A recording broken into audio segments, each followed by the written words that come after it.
Welcome to the September Q&A. I don't know if you're going to be playing this in the background while reading or drawing or working, or if you're just trying to fall asleep. But in any case, welcome. Let's get started. Reagan Wayne would like to know, how are things going in your life outside of a warm coffee mug, LDR, game designs, theater, etc.? Knowledge of who the fan favorites are aside, who would you say is and has been your favorite character to play? Any new video games you've tried and loved? By the way, can't wait for Tomodachi Life to hit Nintendo Switch. It's a lot of questions. So, how are things going outside? Well, my student loan is about to catch up to me, so I am battening down the hatches and basically going, brace yourselves, student loans are coming. A little scared for that. But right now, I'm working on my personal projects, doing a warm coffee mug, and living in my new place. It's been exciting. Very thrilling, hard at work, and ready to keep making more stuff for you guys. Just finished getting involved with theater back in August, and we're gonna see if I can get involved in anything else. There's more questions about the LDR stuff later in this audio, so I will get to that in a minute, because a lot of people wanted to know about that. Who is and has been my favorite character? A lot of people wanted to know this one too, and I always say the same thing, which is that it's hard to pick a favorite because I love all my little coffee mugs, coffee creations for different reasons. They're all kind of like children to me.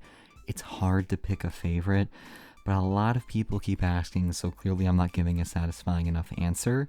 So if I absolutely had to pick a favorite, oh man, I would say I really like playing the vampire characters for obvious reasons. The femboy characters are a lot of fun to play as well. And the emo characters are a lot of fun to play as well. So I like playing characters like Aaron and Felix. And I think I would have to go with Claudia. There's something about like playing him that's a lot of fun.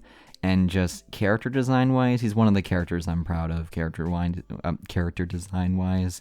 Because I managed to make a really cool hairstyle for him, and I have never been able to replicate it without using his original design again. I was just in a very good flow at the time, so I like his character design. It's the one I'm the most fond of, and his voice is a lot of fun to do, and he's just a very like upbeat, very like lovable little floofball. So I really like playing him. He's a lot of fun. He's one of those characters you can kind of just have do anything, and it kind of makes sense. Any new video games you've tried and loved? Yeah, so I've had this like surprise catalog of like games that I know nothing about, and I dive into completely blind and just see how I like them, and they've had like mixed results.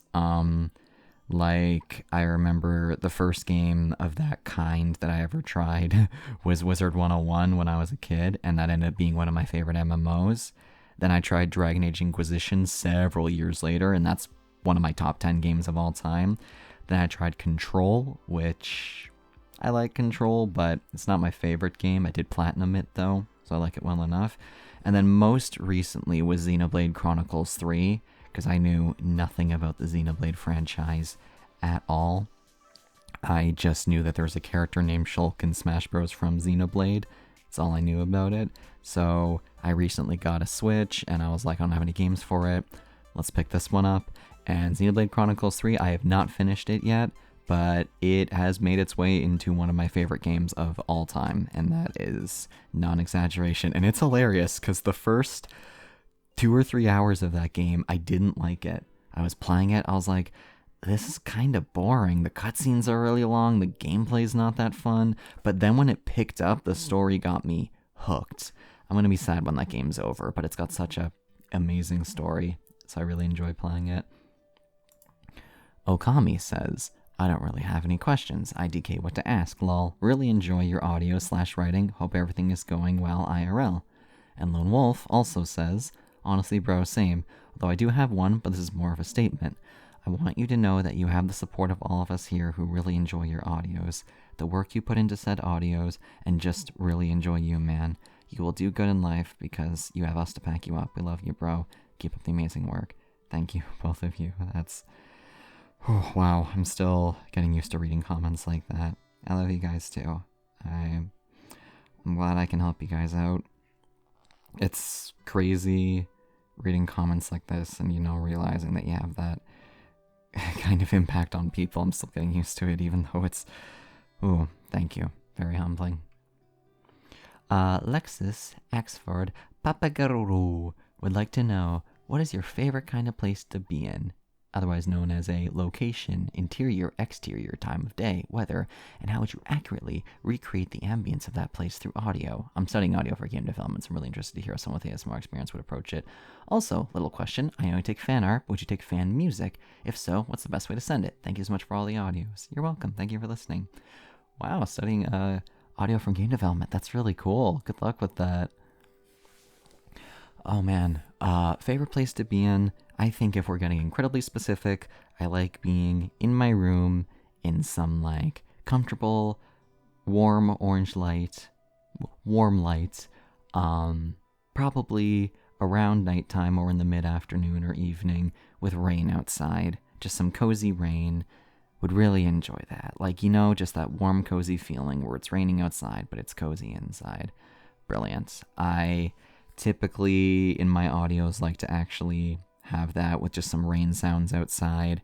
Have it muffled when everything's closed. Have it not muffled when a window or a door is open. Maybe have a fireplace going in the background as well, because that's also super cozy. Or even just the sound of a steaming mug of coffee or something. Or a cat purring. It's kind of nice too. Creaky floorboards as well. That also gets the job across. Maybe some light wind. That one's kind of 50-50. Sometimes hearing some wind outside can actually be the opposite of comforting. You're like, oh no, is the house going to come blasting down?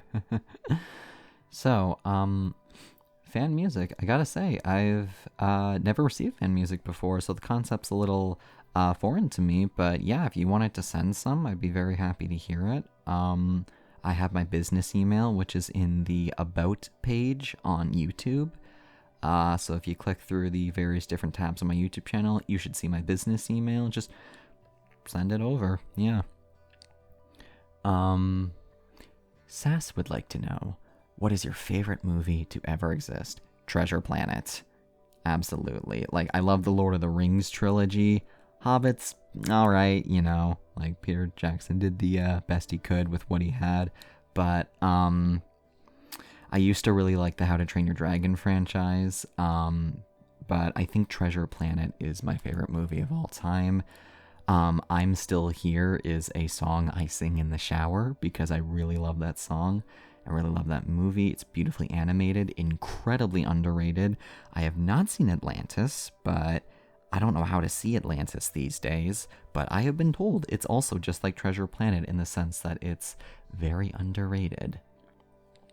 Pip Arts with a Z would like to know, do you have a certain kind/type of RP audio to make? I have my suspicions, but I need closure, pleading emoji. Vampire audios. I like playing vampires, what can I say? Yeah, I like playing vampires. Like I said, emo characters and femboy characters, a lot of fun to play too. Apparently I like making fantasy audios, because to be honest, I'm not a massive fan of listening to fantasy audios, and I don't know, I like making them from time to time, but they're not my favorite. But somebody pointed out a little while ago, they kind of said yeah, I haven't really listened to a Warm Coffee Mug in a while because I'm not a fan of fantasy audios, and I was like, well, I haven't made that many. Then I looked back and saw, oh my goodness, Barbarian, Companion, Cedric's audio, one other one that I'm forgetting, and I was like, oh my goodness, I have made a lot of fantasy audios, whoops. I used to really like making the slice of life audios. I still do, but other stuff has kind of started going over. I guess my favorite ones are the ones where I don't like making one-offs, because typically what happens is you make a one-off character, but then people usually like that character, and they're like, we want to see more, and I really hate dangling a carrot in you guys' faces and then yanking it away and going, nope, we're done. So typically when I make an audio, because I usually give my characters names because I want it to feel authentic, but then they hear the names of the characters and they're like, we want more of this character. Which, speaking of which, More on that in a minute, because there's been some questions about that. Sam24601, 3 things. 1. I hope things stay calm and good for the rest of your year. Thank you. I hope it stays calm and good for the rest of everyone's year. We could all use a break from the chaos of the world, and I really wish everyone a safe and stable environment. 2. Thank you for the consistent and great content. You're welcome. Thank you for listening. Thank you for being a part of it. 3. Is there a vid that you thought would do better, / vice versa, one that you thought would do alright, that did great? Oh, loads. Legions. My goodness, where to even begin? Okay, one that did way better than I expected. Well, the biggest one is The Real Me. That's the most popular piece of media I've ever created in my life. Moving in with Your Femboy Roommate with Claudia. That's also one of my more popular ones, which really surprised me. The I'm Gonna Be a Dad audio also really surprised me with how many people listened to it. And Befriending the Emo Kid, that one I was really scared to release because I did not know if... It's a silly thing to look back on because now that I have... So I was worried I was going to, for lack of a better word, like mishandle Romance with a Trans Listener, which sounds really bad to say, I know, but genuinely back then I was like, oh god, what if I say something wrong, or I'm not respectful, or I'm offensive, blah blah blah blah blah blah blah. And now, like, since then, I have made several friends who are trans, and I have realized they're all super cool about it. They're all really funny as well. Like, I did not need to be nearly as anxious when it came to those types of audios because the people that support the, the Aaron audios, they've been really nice and so incredibly sweet. And they've been really cool about me also experimenting with making, like, M for M and M for F audios, but also like M for TF and M for TM. And if any of you are listening, thank you all for being super cool. And thank you all for being super funny as well. You guys tell the best jokes. But yeah, and then as for audios that I thought would do better... Oh wait, actually one more that shocked me about how it did. Caden's audios, the Assassin audios. I didn't think people would like those ones very much. And yeah, when they first released, they were kind of like rocky. But then as time went on, people really liked Caden. Yeah, so ones that I thought would do better. Oh man, so I went through some of my older audios a little while ago so I could answer this question more consistently, but I don't actually remember now. I know that there have been a lot of audios where I kind of thought, man, I really thought that was going to do better, but it didn't. We're going to scroll right now, actually. We're going to scroll through our most viewed stuff. Oh, well, it can only go a certain length. That's unfortunate. Oh well. I guess off the top of my head, I guess an inversion of the question, one that didn't do well and I kind of expected as much, was one of the first audios I ever made that I'm pretty sure is unlisted now, which was Rats in a Maze, which was a Darkest Dungeon roleplay. I kind of didn't expect anyone to be like a massive fan of that one, but that was like, I think literally the second audio I ever made, because I was still like testing the waters and seeing what I could and could not make. Okay, actually no, I've got it. This kind of encapsulates pretty much just every audio I've ever made. 99% of the M for F audios. I remember when I started this channel off and I started making multiple versions, I genuinely thought what was going to happen was I was probably like, the algorithm was going to send my audios out to like a lot of like M for F enjoyers, and the M for M ones would kind of be kind of lower on like the back burner. They wouldn't be as popular. I was very wrong. It was the exact opposite. It's mostly an M for M audience, and the M for F audience is a lot smaller, and I wasn't expecting that. So, I mean, I'm not going to look a gift horse in the mouth, but I was definitely like, that was not what I was expecting. And I wasn't expecting not to expect something, so it absolutely counts. Ethan Stapleton would like to know, ASMR questions. What is your process for making the different male and female versions? Oh, speaking of which, somewhat of a jokey question. Do you prefer one over the other? Who is your favorite child? See what I mean? Everyone wants to know what my favorite warm coffee mug OC is. Do I have a favorite, like, version to make? No, not really. I like them both for different reasons. It's actually kind of fun, like writing an audio and just kind of finding little details to add depending on the M for M and M for F versions and just seeing if anyone notices. Those of you that notice the difference in Nate's cap, for example, bravo, good on you. I genuinely wasn't sure if anyone would notice that. The different process for making male and female versions. So, like I said, there's a lot of like, writing, and you just kind of keep going until you eventually get to a part where I'm like, okay, I probably have to use a pronoun here. It would be weird if I didn't. So usually that one just involves recording like an entire like segment twice. You want to do an entire segment because if you just only do one word, it's going to be pretty obvious. If I said like, yeah, that's what he wanted. Yeah, that's what she wanted. Like, that would just sound really, really bad. So instead I'll just like do an entire segment like, yeah, that's what he wanted. Yeah, that's what she wanted.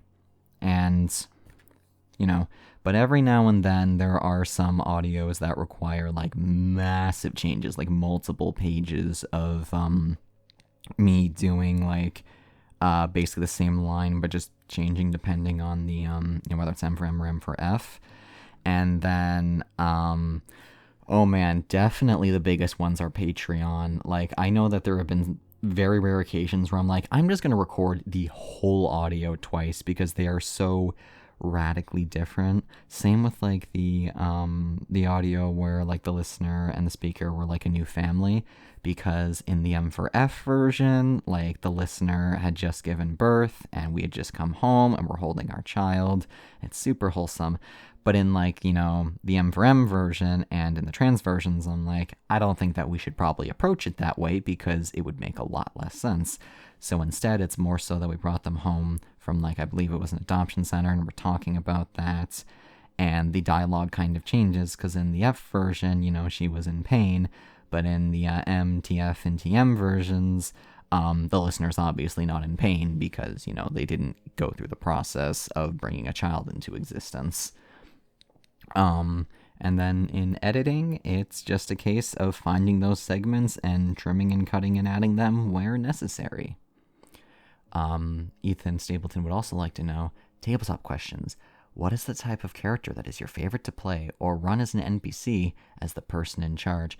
Well, when I get to be the one in charge, as in the game master, the dungeon master, the storyteller, I like playing insane characters, the ones where you can just go all the way out there because I like performing, and it's fun playing a character who doesn't really care what other people think about them and is so high on life just being themselves, and it's really, really enjoyable because I always like play it into my physicality and it's a lot of fun.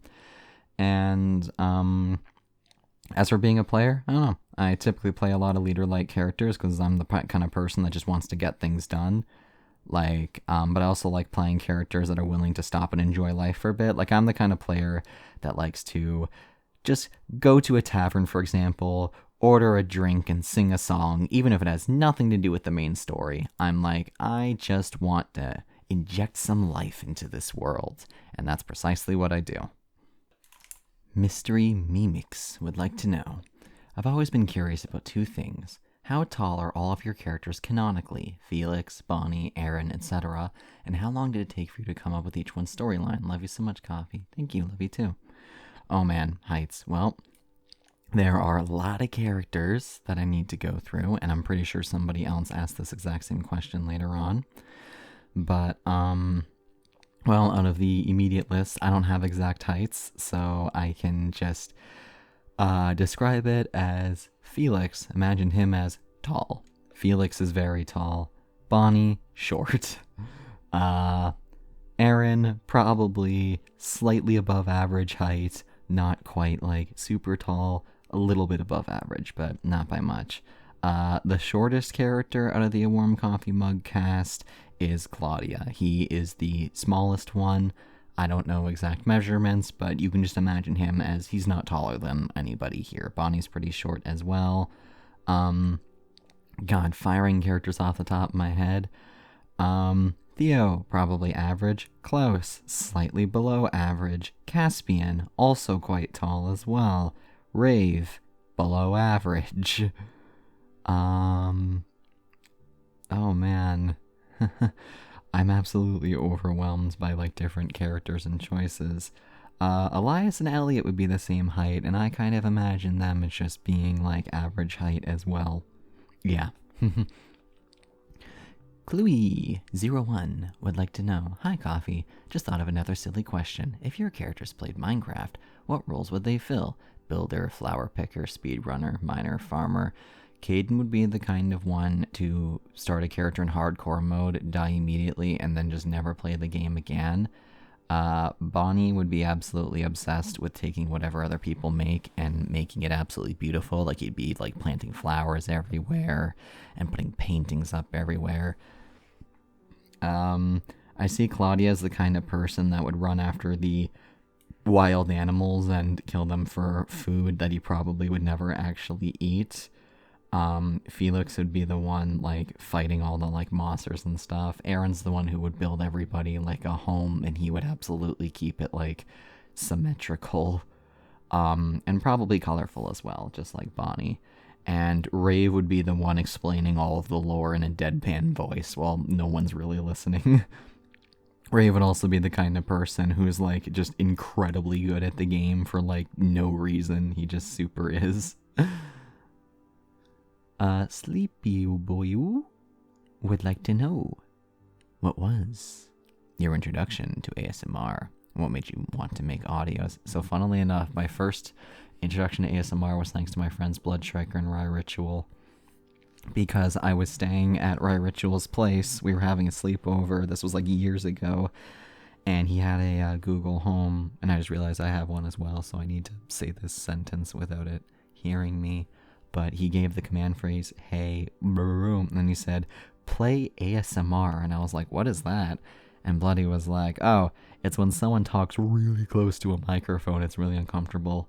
And yeah, I don't remember what the guy was talking about. It was one of those like, and now we're going to read an excerpt from the Bible. And it was like, at the time, I got like really uncomfortable because I was like, oh God, that's so close.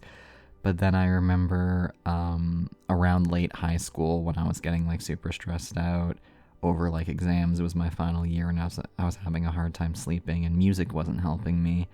And I decided to just open it up and give it a shot.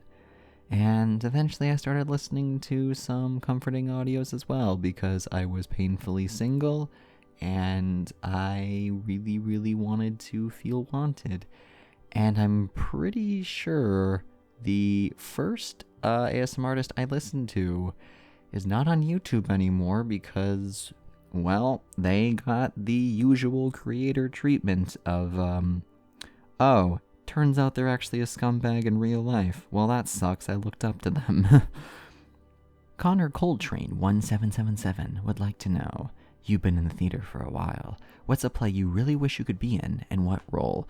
I would love to play, like one of my dream roles is, there's a play, the very first play I watched in my local theater actually, was called The Games Afoot or Holmes for the Holiday, and I really want to play William Gillette. I really like his character.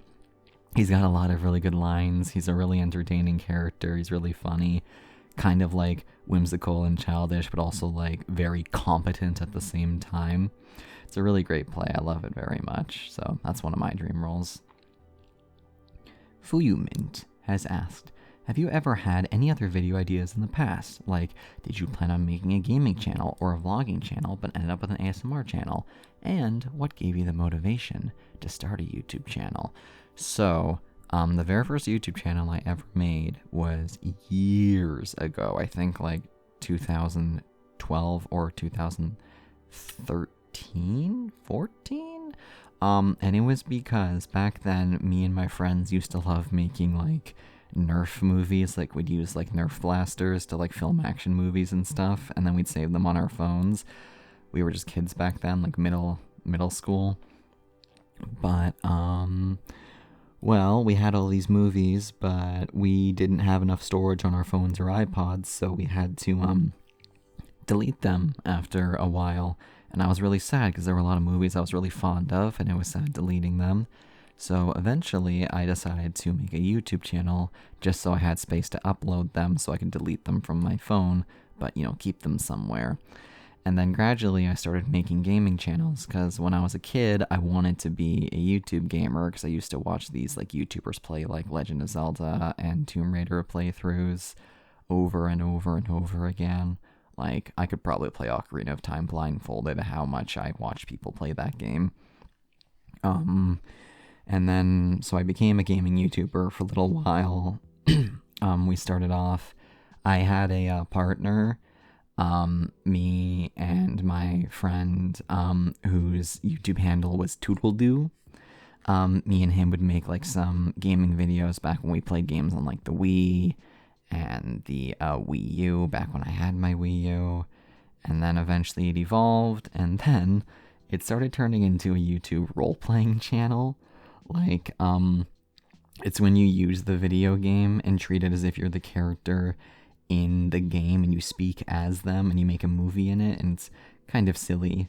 But you kind of get used to it after a while. And then that like low-key took off. Like, I ended up making a very successful series. Well, I say successful. The channel wasn't monetized, so but it got a lot of attention. I made quite a few like series on various different games. But then I eventually stopped. That was actually how I started doing YouTube for several years, but I eventually stopped because I realized most of my fan base was kids, like 12-year-olds, and I didn't feel comfortable having a young fan base. I was like, no, I'd rather not do that. It not only didn't feel very fulfilling to make content for kids when it was very much not intended for kids, but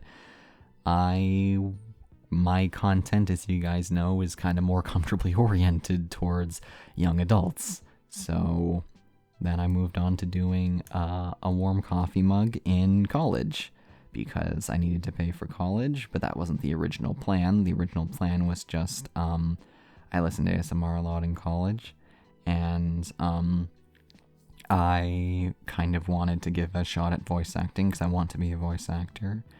But I also wanted to kind of help people sleep and relax the same way other YouTube channels or ASMR channels have. And admittedly, it was also wish fulfillment because I tried to get into a few relationships in college, didn't work out, and I felt really like lonely and sad. And so I was like, maybe I'll just live through like these audios and use that as wish fulfillment instead. So it was mainly like, I want to help other people going through the same thing I am that are feeling lonely and need something to listen to, and it was partially for my own selfish sake. So yeah, there's some lore, and we're probably going to get into it a little bit more because I know more people ask this question. Dale Gem 19 would like to know, hey there, Coffee. I have 3 actual questions and 1 joke question, which we will be covering later. Hope it's not too much. Should be fine. 1. How do you make the feeding sounds in your vampire audios, like the turning scene in part 3 of Caspian's ASMR?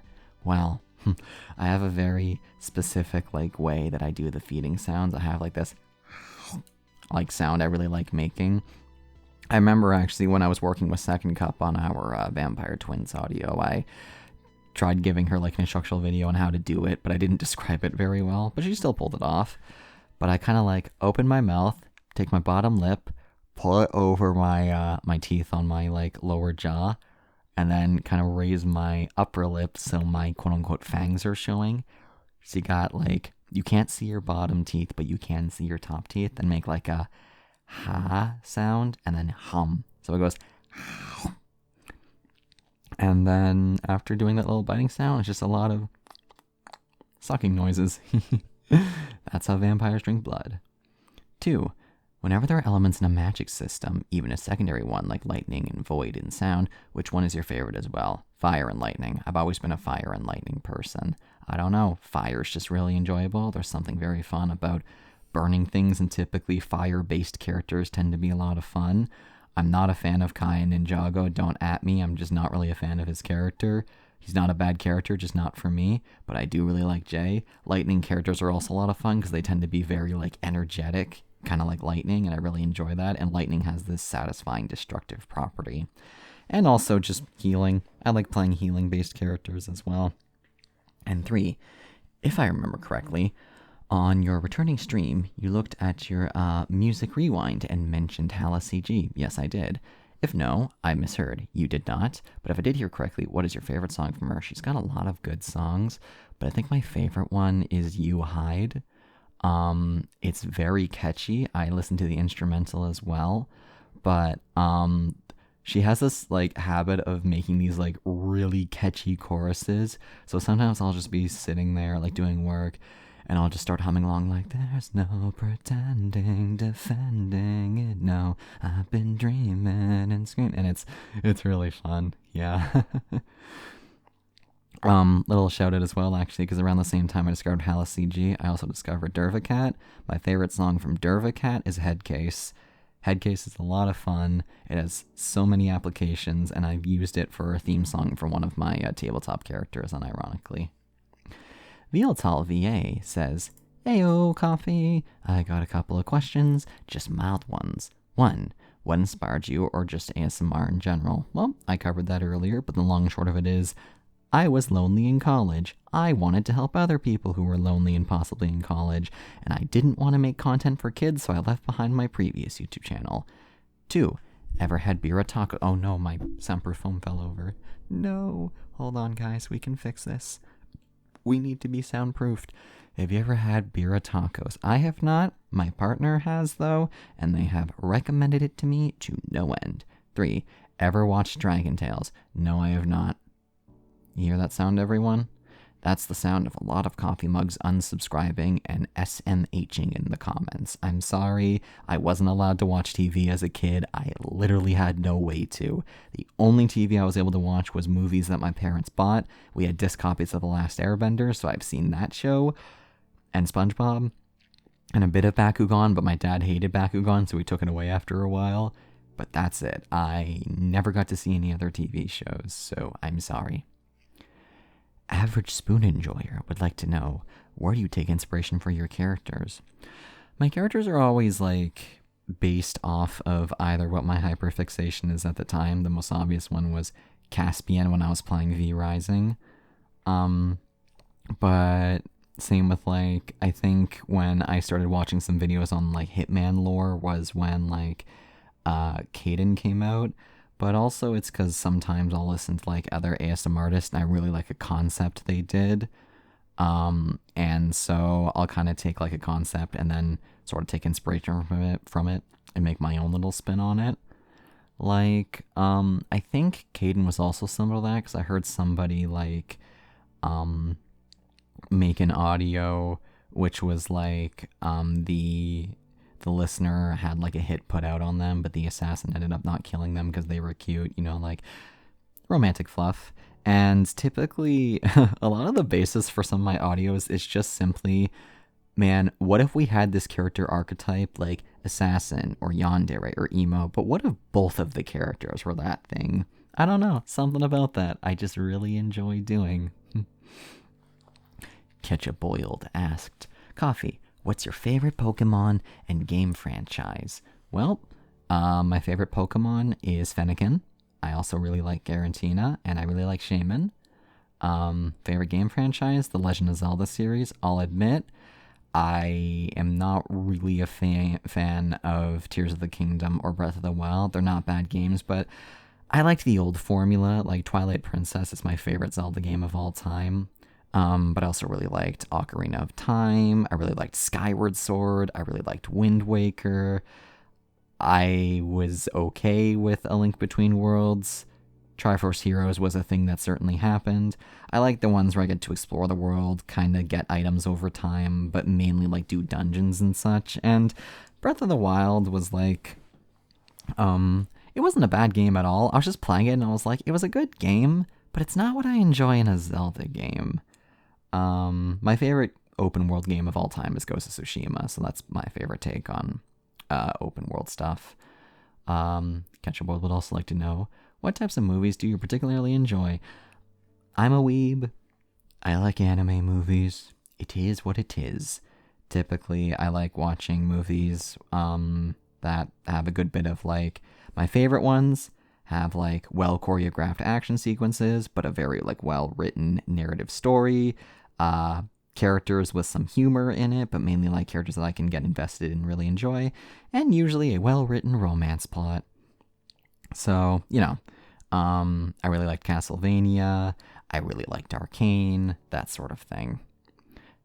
Felix-SU3YR would like to know, what's your favorite type of audios to make? Like platonic or romantic? And I just wanted to say thank you for making these videos. They comfort me a lot when I'm upset or having a bad day. You're welcome. Thank you for listening. I'm glad I can help out. My favorite types of audios? Well, like I've said, something about vampire and emo and femboy audios I just really enjoy. But definitely I'm leaning more towards romantic audios. I've had a ton of people request that I make like platonic audios, and I make them on occasion. But I think my niche is just romance audios. Like I like making the platonic ones from time to time, but I like telling love stories. What can I say? It's just what I really enjoy doing. So that's my niche. That's what I mainly focus on. And I think it's better to focus on what I am rather than what I'm not. Lucifer Jade 5861 asks, I've been curious about the inspiration you picked to make each of the characters. Their personality, appearance, and backstory. Yeah, this is similar to a question that we had earlier, but I guess expanding on that a little bit. So, appearance, backstory, and personality. Yeah, so typically when I'm designing a character, I do sort of have a base idea of like what I want them to look like in mind, because what first thing I always do is write the script. And typically what happens is you've got a base idea for what you want. I'll take like Caden as an example.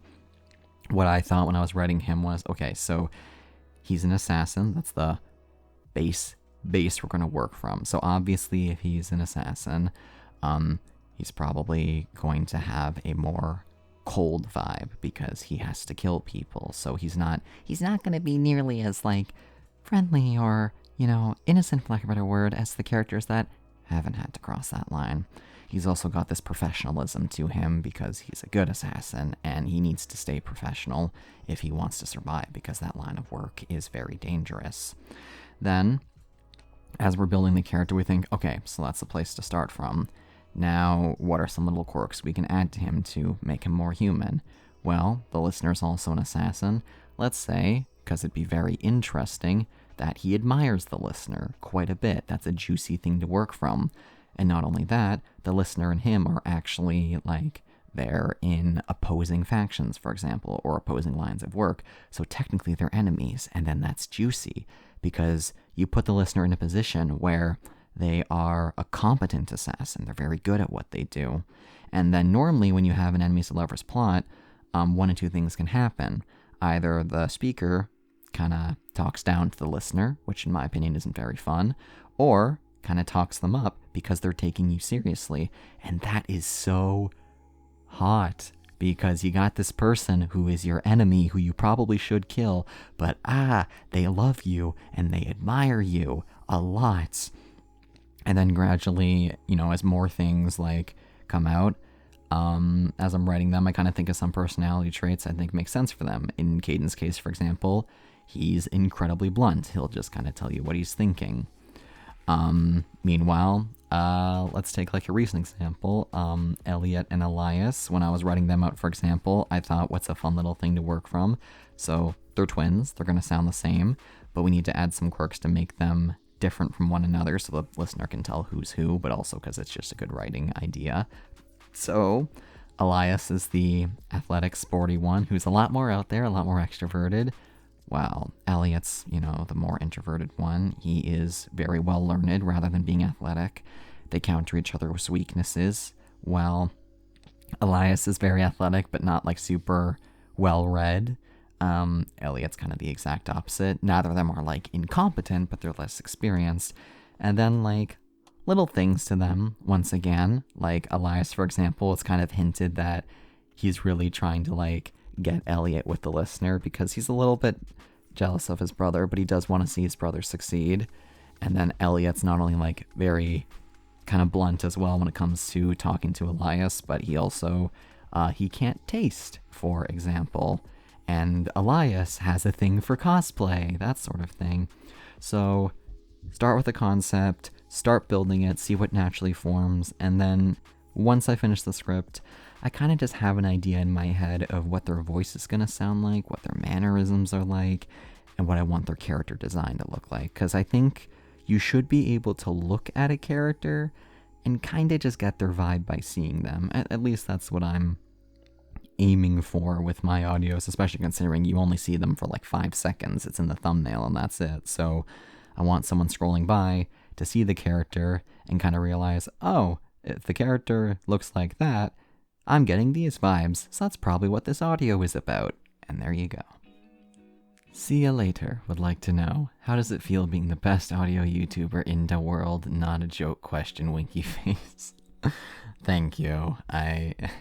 I'm never going to be so callous as to say I'm the best audio YouTuber in the world, but it feels really nice to have a fan base that supports me. It feels nice to be able to create content that I enjoy, and I guess it feels nice. I'm very grateful for it every day. VV Vince would like to know, what is your and your character's canonical heights? Yeah, there it is. Oh, Robin and Nate. I forgot about them. Yes, so, Robin's quite tall. He's a butler. He's gotta be. And Nate, I kind of also imagine being slightly below average as well, as many nerds are. Oh my goodness. That's what it was. When two nerds fall in love. A long time ago, somebody asked, what's an audio you thought would do well but didn't? That was one of them. I kind of thought that audio might be my next The Real Me, because I assumed a lot of my fan base was a lot of nerds. Same with Oliver's audio as well. Although Oliver's audio I chalk up to I just did a terrible job designing the character. I look back at that thumbnail and I'm like, bleh, that was a bad idea. But yeah, Nate's audio was one of the ones I kind of expected to do better. But yeah, and as for my canonical height, honestly, I don't know, because I haven't gotten properly measured in a while, but the last time I was vertically measured, I was 5'8", and that was a couple months ago. I don't think I've gotten any taller or shorter since. Another question. What are some possible new characters you've considered creating in the future? I wouldn't mind more Big Spoon characters, pleading emoji. Oh, you know what? Yeah, Big Spoon characters, there's an idea. I need to consult my list, because right now, while I do have a big list, what I've been trying to do is slowly carve my way through all of the, different characters that people want to see repeats of. Because there's a lot of people that I've wanted to see more of, Felix, which I've been promising for a year and keep forgetting. I am so sorry, Felix fans. It is coming, I promise.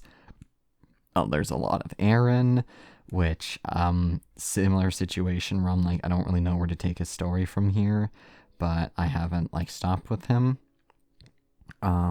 Just lots and lots of other characters. Yeah, right now on my list, I have a lot of, just regular slice of life audio, so no, big named series just yet. But there was originally there was an audio I was going to make that was set in a post-apocalypse. That was meant to be a bit darker, and that audio has been in my backlog for years because I wrote it and then real world events happened, and I figured it would probably be in poor taste to release it right now. And I just haven't really found a good time to release it. So I don't know if that audio is ever going to see the light of day. But I know I want to make a detective character because I wrote an entire detective novel mystery thing for one of my cyberpunk campaigns.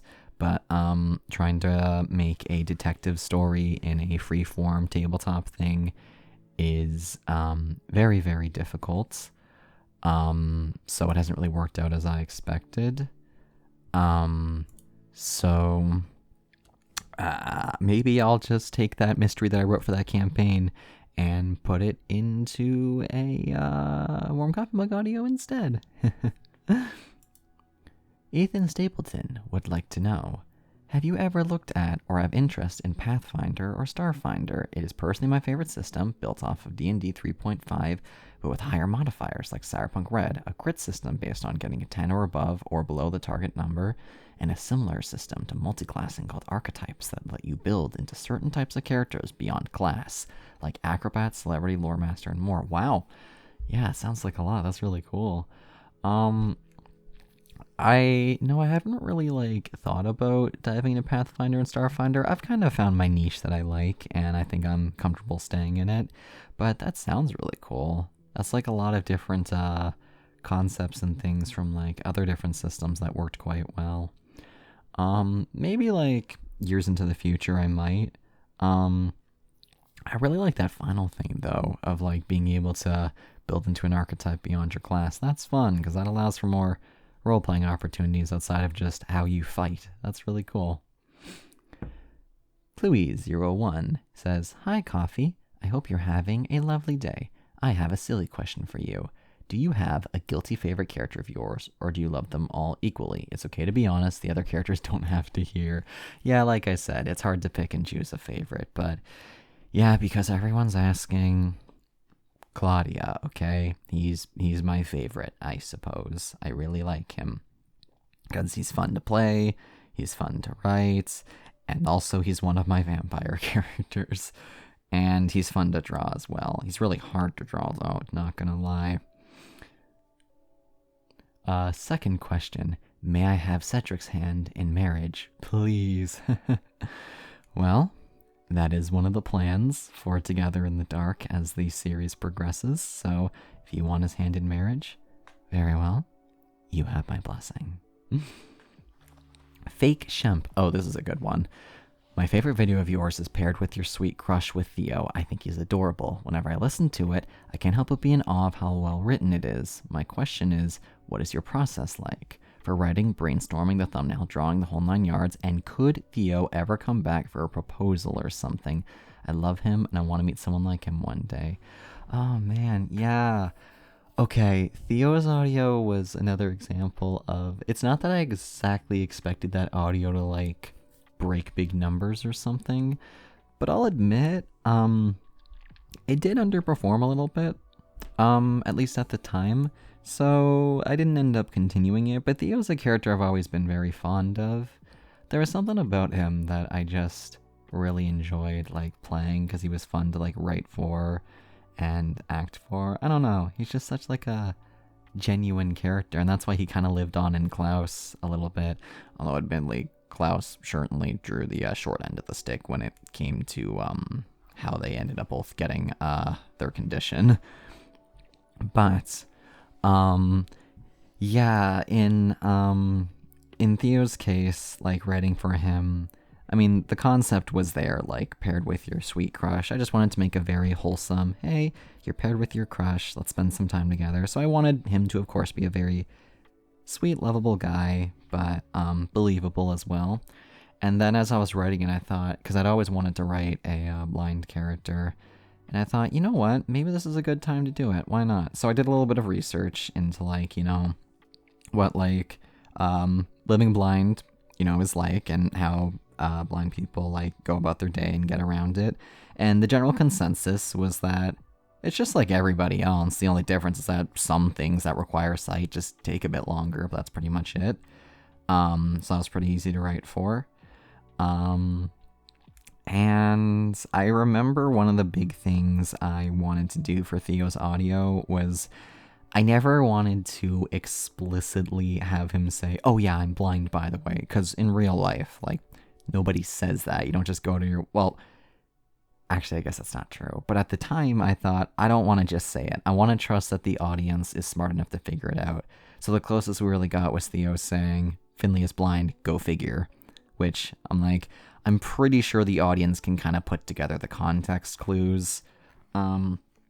And yeah, it worked. Like, no one in the comments was like, yo, why does Theo talk so weird? Can't he just, like, read the script or something like that? So, yeah, that was a fun little challenge, having a little, like, let's try to get a point across without outwardly saying it to the audience. Those are some of my favorite little writing tropes, because it makes me really happy when people get it. You know, if any of you are writers, when you, like, write something down, like, one of my favorite dynamics actually is sibling dialogue. I hate when fictional media has characters go, oh, sister, or, oh, yes, I'm your dear brother. I have a sister, and me and Pillow never talk like that. So I really love being able to write sibling dialogue in such a way where the people watching can understand, oh, they're siblings, without them ever having to outwardly say, you know, dear brother or something. God, I hate those phrases so much. If you are a writer and you're writing for sibling characters, never, ever, ever have them say something like that. Heck, a tried and true strategy that I've found is usually just simply having them both reference a mutual parent, saying like, hey, dad wanted me to tell you something, and the other one's like, ugh, again, or something like that. Or just have them jab at each other. What was the question? Oh yeah, paired with your sweet crush. So, will Theo come back? I do have a lot of characters to get through, but especially after reading this comment, maybe I will come back to Theo. I would like to. I liked playing him, and knowing that some people enjoyed his character, yeah, I think I might give him another fair shot at some point. For a proposal, that would be really cute. Doing those little marriage proposal audios are always really sweet. Bruce Risent wants to know, not audio related, what's your current favorite show / movie? Free Run Beyond Journey's End. That's what I've been watching. Really like it. Very grounded anime. Like the art style a lot. It's very, very cool. On top of that, I started watching Call of the Night, and then my high dive expired, so I can't watch it anymore, but I want to watch Call of the Night for obvious reasons. If any of you have been listening this far, you should know that I'm into vampire lore. But yeah, that's pretty much it for the time being.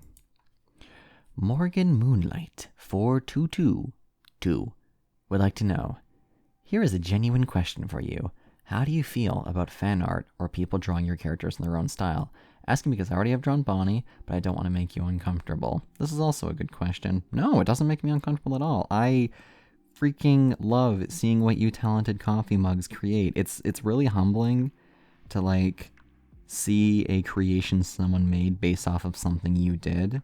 It's a little like you had helped inspire somebody else, which is really, really nice. But no, I love seeing fan creations. In fact, if any of you have done fan art for me in the past, I want to let you know that I'm probably going to start reposting everyone's fan art that I've been sent on Twitter onto the YouTube community page very soon.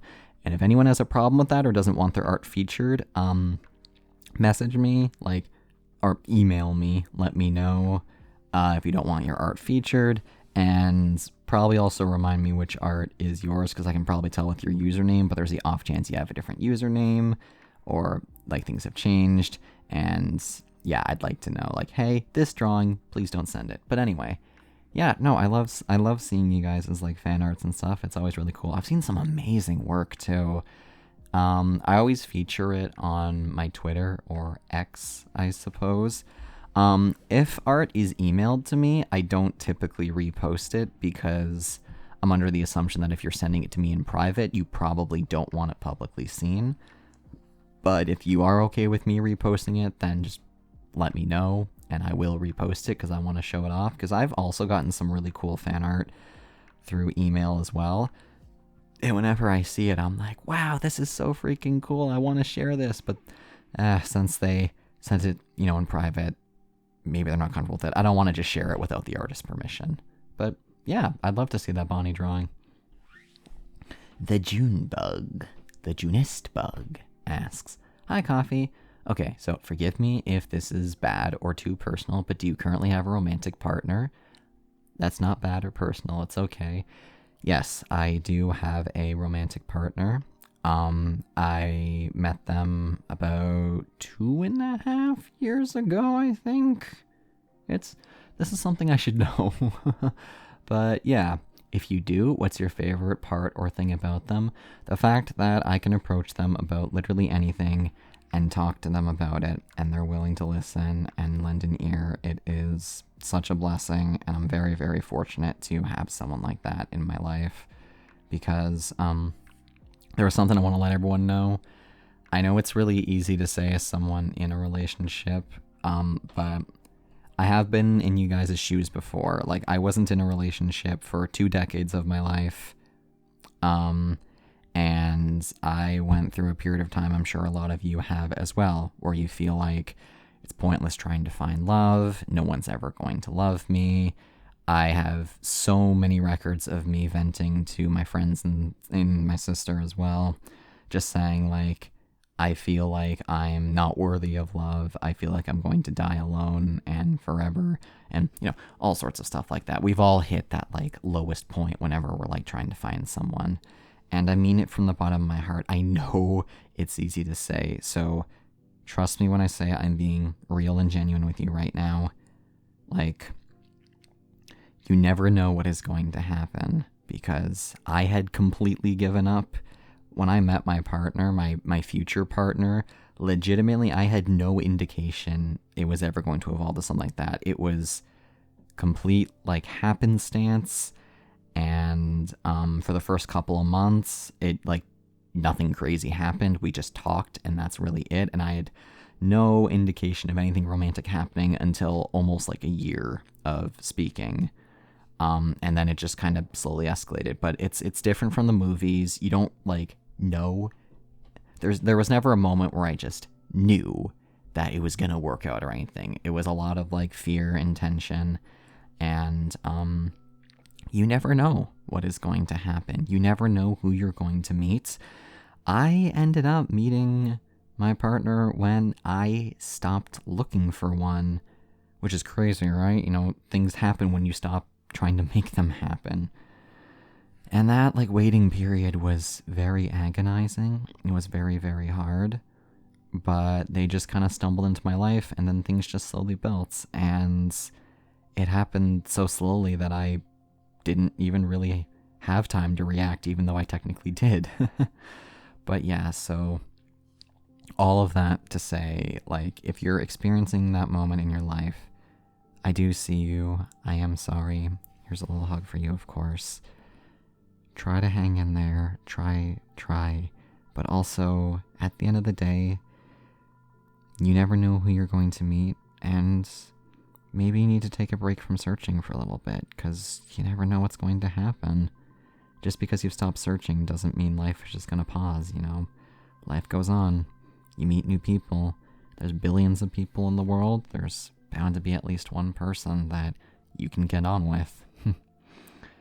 Oh, Junus Bug also says, I love your content. Keep creating and being awesome. Thank you. Thank you for listening. MaxClips9610 would like to know, what is your biggest goal with YouTube, and will there be more Yandere ASMR? Oh boy. The Yandere ASMR I'm not sure about, because I used to really enjoy making it. Then I had to deal with an actual stalker at one point, and now making Yandere stuff makes me uncomfortable. So I don't know, like, maybe I can put my personal feelings aside and find a way to do it where I feel safe again, but it's hard to make that kind of content when I've seen the ugliest side of it, if that makes any sense. Like, I do at least, I think if I did it again, I'd probably keep making the Yandere X Yandere audios, because it was enjoyable kind of having, like, an Adams type vibe where everyone's, like, mutually crazy. It might be like that.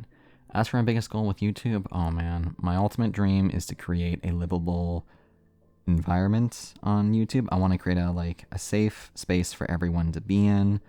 I want to be able to post, like, my voice acting stuff, like these audio role plays, but also some of my personal projects as well.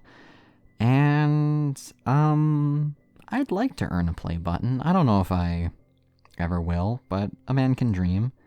I would really, really like to reach that point. I'd like to be able to do this for a living and not have to work a 9 to 5, because I want to keep, like, making these for you guys. I want to keep, like, writing and acting and all that stuff. So I'm really hoping that a warm coffee mug can go further beyond. Sinful Writer asks, any plans for Spooky Month? Will there be more vampire audios? Oh, you bet your something that you can bet that there will be vampire audios. Maybe not in Spooky Month, but I'm not done with them. Yeah, any plans for it? Well, I'm going to see if I can cosplay as Cedric and post a photo if I do. I need a wig, of course, like a long black wig, but I have his coat. Cedric's coat is directly based off of a coat that I bought at Anime North. So, other than that, gosh, I don't know. I'll have to see. Like, I change, like, intentions and hyperfocuses so fast that I could say I'm gonna make one thing now, and then, like, next week it's gonna completely change. So, we'll see when Spooky Month rolls around. Cathedralic Death asks, what are your intentions while recording these beautiful audios? To comfort people? To heal them? Or is it more like a personal reason? I'm really curious about that. So like I've said, it's mainly to provide you guys with some moments of reprieve from the real world, to get immersed into something else, and to give you guys some comfort, and yes, some healing.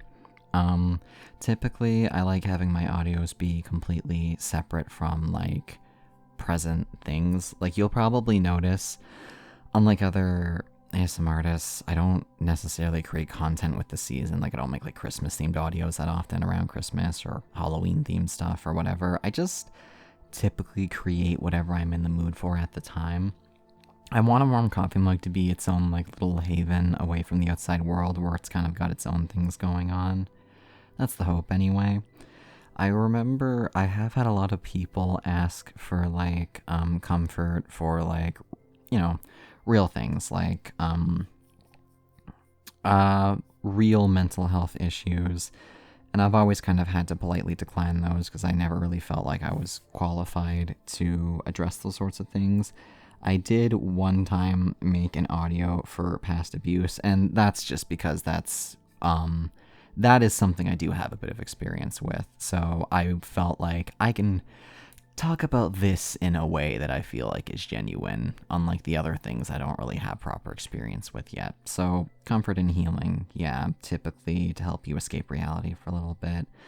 And as for personal reason, yeah, it used to be a little bit of wish fulfillment for me. Now it's more so for fun. Because I like being able to immerse myself in a new character. I like being able to write stories and tell them to you guys. And I like being able to create all these cute little scenarios. It's really enjoyable. Zach Gayer asks, are you ever going to post more Aaron emo? And are we ever going to learn how the marriage went? And how do you make the content? Thanks, and I love your channel. You're welcome. Thank you very much. Am I going to post more Aaron? Well, like I said, I know a lot of people want to know how the marriage went.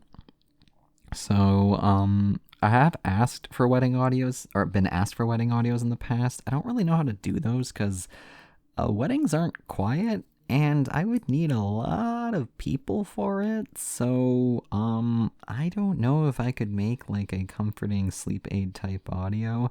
Maybe it wouldn't be. Maybe it would just be a regular roleplay, but I would have to ask to collaborate with a lot of people, and asking for collabs is something I'm really bad at doing. That was actually another YouTube goal I wanted to do. I forgot to mention that. I want to collaborate with more people. Actually, if there are any VAs listening that, like, do ASMR, could you, like, comment on this video and say hi or something like that? Because I want to know if anyone's actually interested in working together, because I am too anxious to reach out to other people. But, as for after the marriage, yeah, like, I think that's a basis to work from. I would like to write something about that, because I know more people want to know. They're very fond of Aaron's story, and they want to know where that goes, and I'd like to provide for that. How do I make the content? Well, it all starts with an idea. I feel like I just plagiarized someone. What's that from? Well, it all starts with having an idea of what I want the audio to be about. Then I write about it, write an entire script for it. Usually takes between 1 to 14 days, depending on the script. Then I gotta draw a thumbnail for it. Then I record excuse me. Then I record the entire audio using one sitting. I do all the editing as well, make the multiple versions, 2 for YouTube, 2 for Patreon, and if it's a spicy audio, the Patreon version typically has an extension, and then upload all those audios. It can take anywhere between a week to 2 weeks. Really depends. Lovely Love 1064 wants to know, what's your most used emoji, and will Bonnie ever make a comeback? I love your content, how you portray your characters. Lots of love and well wishes being sent your way. Thank you, Lovely Love. Oh man, Bonnie. That's another character on the list of characters I need to bring back. Yeah, okay, so Bonnie is kind of a difficult character to talk about, and it's not necessarily his fault. It is because I ended up getting into some controversy for making Bonnie. I got so many people messaging me, telling me that femboy is an offensive term, and how Bonnie's an offensive stereotype, and a lot of stuff like that. It was really crazy. I kind of had to, like, bow out of Twitter for a little while. And then, when I started attending my acting program, I ended up meeting a couple of my trans male and trans female friends and a few of my femboy friends, and I asked all of them, is femboy an offensive term? They all answered me, were like, no, absolutely not. And now I'm just kind of like I did kind of cautiously wade back into Bonnie's territory by making that one audio where he was a witch. And I didn't get any angry messages then. But yeah, even to this day, every now and then I get people adding me and telling me that it's offensive. And at that point, I'm like, I can't change their minds. It's just a bridge I'm like kind of hesitant to cross again. Though for some reason, it never happened with Claudia. I don't know why. It never happened with him. The whole part of the reason why I made Claudia's audio was also just sort of in defiance of that, because I was like, here's the character concept I want to make, but also they were telling me this is offensive, and then I was like, well, I have it on good authority that the people in that demographic don't consider it offensive, so, here's another character. But, yeah, so, would I like to make more Bonnie? Yes. Am I a little afraid to? Yeah. But I think what I'll need to do is write him again, maybe redesign his thumbnail, upload it, and then just batten down the hatches and prepare to take cover on Twitter for a little while. Also, what's my most used emoji? Let me pull up my phone right now. I can tell you what my favorite one is. It's the melting emoji. I really like that one. Oh, I've received some messages while I was working on this on these questions. Okay, my most used emojis are the pleading emoji, the hugging emoji, a sticker of my late cat Moreo, and the heart emoji. Well, apparently I'm a very affectionate person. The melting emoji is right after that one. Midget8857 asks, hi Coffee, apologies if this is too personal, and if so, please ignore, but I've always wondered what is your sexuality. Apologies if this is personal, and thank you for the ASMR. I love your stuff. It's my fave. No problem. Thank you for listening. Don't worry, it's not too personal. So I've mentioned this before in the past, but I don't really like talking about my sexuality on the channel because I don't really think it's necessary to talk about, but also it's just a case of I'm just here to like play a character role for you guys, and which way I swing doesn't really factor into that. So, like, it's not really incredibly, like, damning or anything, but I just don't really feel comfortable talking about it. So, you didn't do anything wrong by asking, don't worry. At the end of the day, I'm like, when I'm playing my character can be whatever you want them to be. And I think knowing the actual sexuality of the person behind the mic, I don't know, kind of sullies it a little bit. At least for me, I'm the kind of person when I hear a voice actor playing a character that like isn't the actor's like actual sexuality, if it's like a game, I can usually get by it. If it's a movie, it's a little bit difficult, and then when it's like an actual like one-on-one ASMR when it's just them, I'm like, I don't buy it. So yeah, a lot of words to say. I'm not really comfortable disclosing it on in public. Finn G7XT asks, who's your favorite character from the channel? God, you guys really want me to pick, huh? Okay, I'll be a contrarian and say, it's actually not Claudia now. Whoa! I don't know. I like Theo a lot. I like Nate a lot. I like Felix. I like Aaron. I like Caden. I can tell you who my least favorite character is. A long time ago, I made a audio that took place in a public shower, and that is my most regretted audio of all time. I ended up deleting it because I tried something. Usually with my audios, I try something new, kind of push the boundaries a little, and that one was a dumb idea. It was a dumb idea, and I got rid of it, and I want to forget about it forever because I really hated that audio. I just think it was really cringe. I tried to play a more bold character, but I did not write them well, and that was a complete mistake, so I just totally got rid of it. Yeah. Probably Pillow, otherwise known as my sister, who is apparently commenting on my on my community tab, wants to know when we're streaming Wizard 101 again. Pillow, I doubt you're listening to this, but if anyone wants to know, whenever me and Pillow have a day where we can meet up, because we live 2 hours apart, but like a 2-hour drive apart, so I don't know, whenever we have the time to meet, like, I'm down if you're down. Zack Attack 10213 wants to know, I'll ask one of each. Actual question, how long does it take you to write and / make a script? 1 to 14 days on average. Aaron's script actually took a month to make, because at the time I thought it might be the only trans audio I was going to make, so I might as well make it really, really long to give the people listening something to enjoy. So his took a month, but yeah, on average, sometimes I can actually end up writing a script in 1 day, and sometimes it takes 2 weeks. So an actual audio usually takes a week to 2 weeks, sometimes 3, because at the end of the day, you know, I'm writing it all, I'm acting it all, I'm doing the thumbnail for it all, I'm editing it all. It's all being done by moi, and as a result, sometimes it takes a really, really long time. Negative Master 2117 asks, how is your long distance relationship going? Well, it's going in the best way that it could be. We're managing. We've made it through about 2.5 years by this point, but we still have not been able to meet in person. That's actually another goal of my channel, to be able to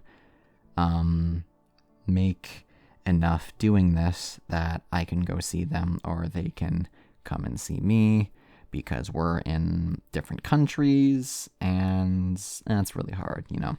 Being far apart really sucks. It's a blessing to have somebody, and I definitely acknowledge that, but it's its own form of pain being far apart from each other all the time, having someone you care about, but, you know, not being able to hold them. It is what it is, though. Kim Doby creating 547 asks, which character was the easiest or funniest to write? Easiest? Oh gosh, I don't know. I can tell you the funniest one was definitely Punch Drunk. Writing the Punch Drunk audio, oh man, that was like, I'm just gonna release my inhibitions and just write whatever the heck comes to my mind, and that was really fun. Playing like the loosey-goosey characters is really enjoyable. I don't know. It's hard to say which character was like necessarily easy. I guess the ones that come the most natural to me, funnily enough, tends to be the emo and femboy characters, because I'm a closeted both. So being able to write for them is quite easy, actually. The Mostly Ghosty asks, how have you stayed warm for so long? In my experience, mugs get cold in about 25 minutes. I'll let you in a little secret. I am fueled by all of you. Every time a coffee mug sleeps, I gain 10 minutes of warmth. So as long as I keep putting you guys to sleep, I'm good. Don't quote me on that. That's not actual official lore. I know some of you are keeping like records of actual like a warm coffee mug lore. That's not canon. Don't take that as a statement. Take that as like a quote that you attach to a common item. Bug4900 asks, what made you want to create the ASMR / the channel? Well, like I said, wanting to help other people going through what I was going through. And what I was going through was feeling very sad and lonely in college and wanting to find some way to work with that. So yeah. And that actually ties nicely into that queer plants question, which is, why a warm coffee mug? What is the origin of that channel's name? And do you have any pets yourself? I'll answer that first question last. I think that's a good way to close it because we're very close to finishing. Do I have any pets? I did. I had a tabby cat named Moreo, who, so my parents aren't together. They separated back in 2012. And when they separated, me and my sister always wanted to have a cat, but my mom had allergies. So when they separated, my dad got us a cat, and we got Moreo. And Moreo had been living with us. Sorry. Okay. Moreo had been living with us for a really long time. And then I went off to college. You know, he was the first pet that I ever properly raised, and I loved him a lot. Then I went off to college. I came back home about 2 years ago, visit for the winter holidays, and I got to see him. But when I left for the holidays, I said goodbye, in case I never got to see him again. And then he passed away last Christmas in 2024 while I was still 5 hours away from home, so I wasn't there with him in the end, and it's something I feel a lot of guilt over. I really miss him, but he was the last pet I owned. I do want to own another cat one day. If you guys have seen my YouTube shorts, you've probably seen some other pets, but there's a dog that's my sister's dog, and there were 2 cats that my sister used to own as well, and in all of those videos I was cat sitting for her, so they're not mine. The white cat and the gray cat BB, I was just looking after them, so they're not mine. And then there's the friendly neighborhood cat whose name I don't know, but me and my partner have dubbed them Smokey until we figure out their real name. But yeah, so I don't have any pets right now. Although there are some neighborhood cats that come by every now and then. In fact, sometimes when I'm playing a game or recording, a cat will just stare at me through my window. But every time I go to pet them, they run away, except for Smokey, which I really appreciate. So yeah, I want to get a cat one day. I don't know what kind. I kind of want to get a Maine Coon. I also sort of want to get a I kind of want to get a tabby again. And I don't know the proper cat breed, but I kind of want to get I want to get a black cat. I think they're very pretty. The only thing I'm scared of is bumping into them at night. Black and white cat as well. I don't know. I'm not picky. At the end of the day, I'd just be happy to have a floofball. Kingpin223-M2U asks, do you smoke weed? I do not, but some of my family members do. I think Pillow does. I'm not certain about that. But yeah, fun fact, I live in Canada and weed is legal here, so I can actually talk about it openly. I do not. Quite a few of my friends do as well. I don't really have any vices at the moment. I used to drink a lot of soda, but I managed to quit. I guess if I had a vice, it used to be booster juices. I used to have them quite a lot. And then student loans happened, and now I'm on a budget. Sweetener asks, if you weren't on YouTube, what would you be doing? Honestly, probably working at a convenience store or in a restaurant. Reasonably speaking, I would be trying to pick up gigs here and there, like voice acting and movie gigs. That's what I want to do. My dream is to be a voice actor. I would love to voice in a game or an anime.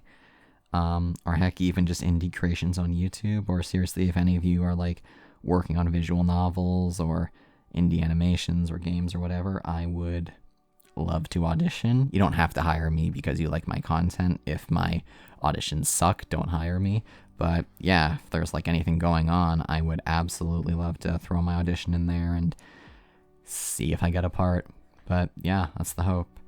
And then the final question for the night, which that queer plant asked, was why a warm coffee mug? When I first started doing ASMR, I wanted my channel to have a name that sounded very comforting and very warm. And, warm is a good way to do that. But also, when I was thinking of the name, I was thinking, I want my audios to be a simple thing that brings people joy.